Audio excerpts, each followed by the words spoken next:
Hello. I'm a bit of a Sunday scruff today. Look at me. Look at me. At least I'm getting due, actually, for a second lockdown haircut. That's not too difficult for me because for yonks and yonks and yonks, I haven't been to a barber's or a hairdresser's or anything like that. All I do is I buzz it all over, and then I get Elaine to check the bits that I've missed, the little tufty fluffy bits. But when you get to my age, you'll know, it's not actually the head that's the tricky bit that you need to keep an eye on. It's the little buggers that stick in your ears and irritating things. Try and get those. And your nose. Oh, you haven't lived if you've not been irritated by the fact that when you breathe out through your nose, you've got a little hair that tickles you there. It tickles you there.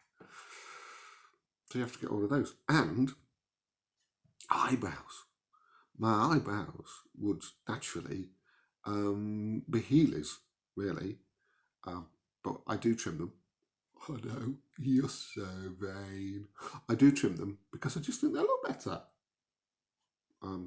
So yeah, I'm getting due for another lockdown haircut, but it won't be a problem. I got some eggs a few days ago from my sister. She has a large allotment with chickens on it and all sorts of stuff.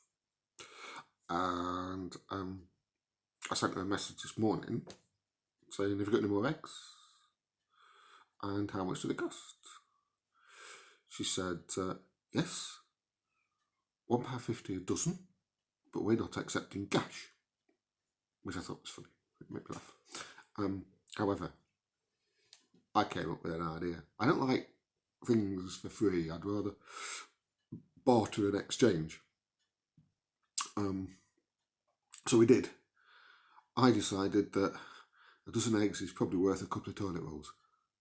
So you can imagine at the back of this row of terraced houses with the little terraced gardens looking over allotments, there's me and her swapping over a dozen eggs for 2 toilet rolls. Only in the lockdown, eh? Anyway, her eggs are marvellous, so it's well worth 2 toilet rolls. What else as well? Well, I've got a Triumph Herald, which is 51 years old, and I try and look after it as best I can to say I'm not much of an engineer. But every time you start it up, even when the engine's warmed, which takes a while because it's an old car, I get this noise, metallic.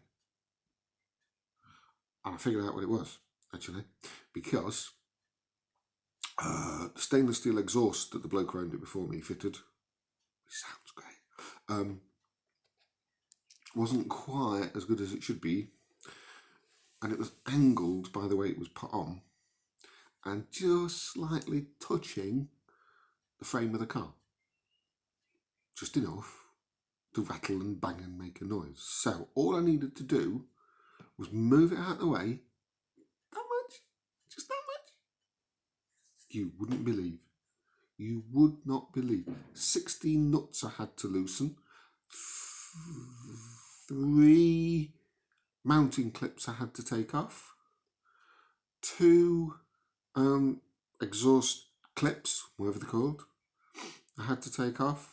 I had to get in the carpet with the car above me to sort it all out. I got really achy fingers. Bright red it was, right round there. All for that much. But it sounds great now, so I'm really pleased. Success! And I suppose the last thing that I've been doing, I've been sowing some more seeds. We didn't have a very good success rate with some of the pumpkins, so sowed some more pumpkins, and we didn't have much of a successful rate with what were the things?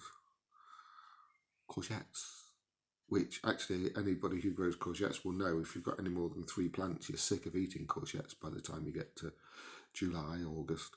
So yeah, I did that, but a lot of the other seeds are growing as well. We're slowly getting tiny little green bits popping up from our sweet corn. I've got 60 plants of sweet corn because I absolutely love my sweet corn. and loads of other bits and bobs. I haven't been down to water the garden yet, but it doesn't look like the rain's going to do it for me. And I didn't go out on a Boris walk because I was just a bit today. I don't know why. Ups and downs. I think we all have them. Anyway, tomorrow's a different day. Tomorrow's a work day, but it's not a work day. But it is a work day because I'm doing some work. But I'm doing it at home. I'm not going to work. I'm not going to see the kids at school or the staff at school. And I'm beginning to miss them a bit. Oh well, stay safe. See you later.